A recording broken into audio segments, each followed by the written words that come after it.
And he said, I'm going to be. He also said Governor Blanchard had really frustrated him because he wouldn't do things. I think after he lost control of the Senate, Governor Blanchard was somewhat shell-shocked, and John always felt there was more things that could have been done if they'd worked together, but they didn't. And then I asked him, I said, well, John, you're going to be at the peak of your power tomorrow, accomplishments. I want to know the worst day in politics. And I said, I think it was when you got kicked off the Appropriations Committee. He said, absolutely. Because he had never won. He always defeated incumbents. That was the first time somebody sort of impugned his integrity. And really, to be removed from appropriations was, just not done. And that's why it reflects the kind of guy John Engler was. It happened. He went ahead. He got, Vanderlaan left the Senate.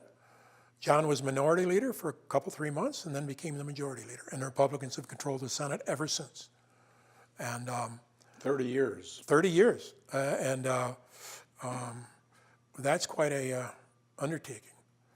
I remember I happened to be in Toronto when the Conservative Party fell after 42 years in Canada. And I was with Senator Art Miller. And the premier was named Miller. And we got to sit in on the vote for premier. We met with the premier, and he said, well, come on over and watch. It's my last day. And they go through this motion of no confidence and the new and to watch. And I think Senator Miller and I, it was just one of those historic periods where the Conservatives lost power. Now, they'd had to be in coalition governments, but 42 years, again, is a long time. And to run the whole government of the province. But that was an interesting time. And I remember one time also Senator Miller called me over. They're always trying to raise money. And he wanted me to give money to their caucus because I was a lobbyist and I had clients who would do it. I said, Senator, I will not do that. You know I won't do that. You're going to use that money to try to defeat Republican incumbents. You know I'm not going to help you do that because that would put John Engler out of a job. I said, on the other hand, I have to work with your people.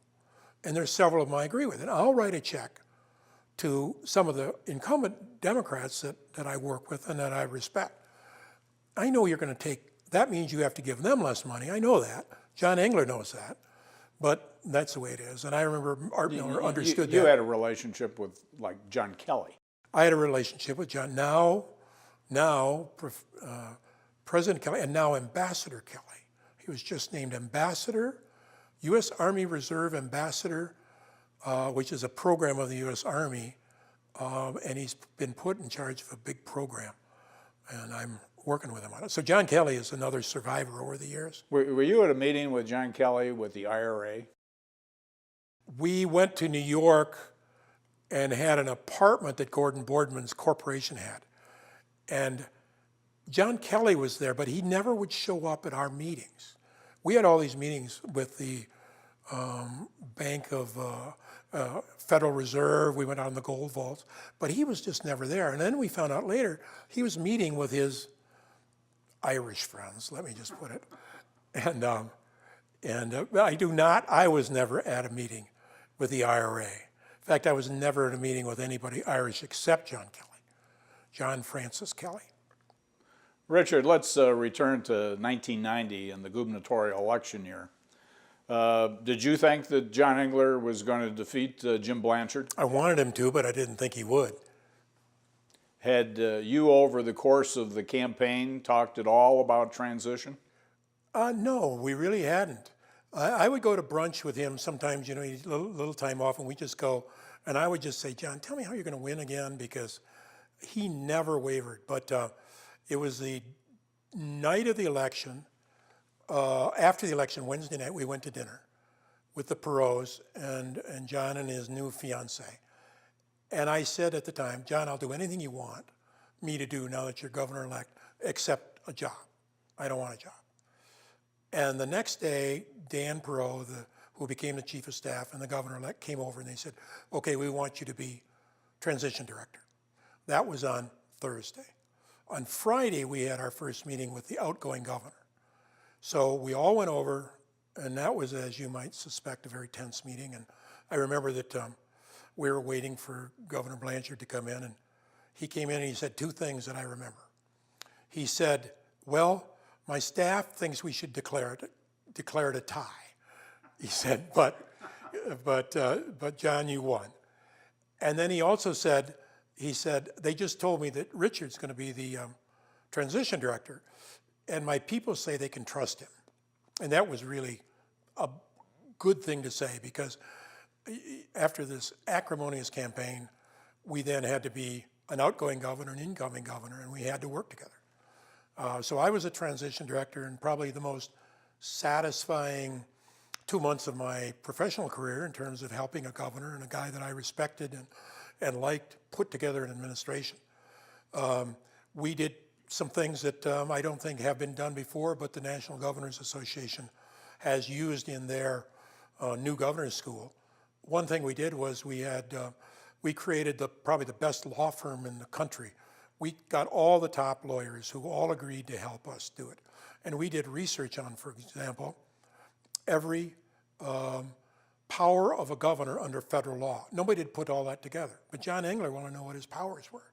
So Nancy Edmonds, now a federal judge, put together this report on powers of the governor. This business of reorganization of the executive branch that I had done on the governor's staff in 1972, a Blanchard official had stolen this memo from the archives and brought it over to me. I gave it to the governor-elect, and I said, John, this is what I've been talking about. You have more power than you think.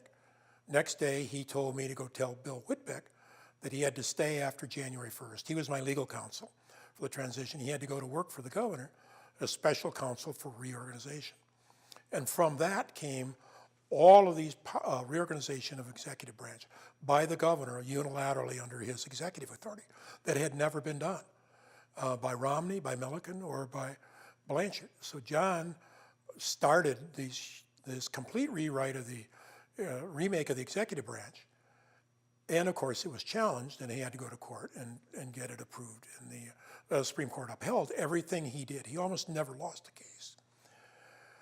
Picking the cabinet was interesting because we would interview them, and the political, myself and others, and then we would turn them over to Pete Ellsworth, who would meet with them privately and ask the tough questions. You learn a lot of things. You learn how squeaky clean some people are, like Doug Roberts, who became state treasurer.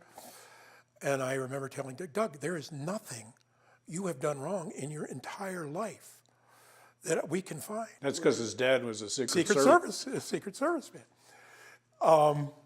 There was others that you said, what were you thinking that you would turn in your resume?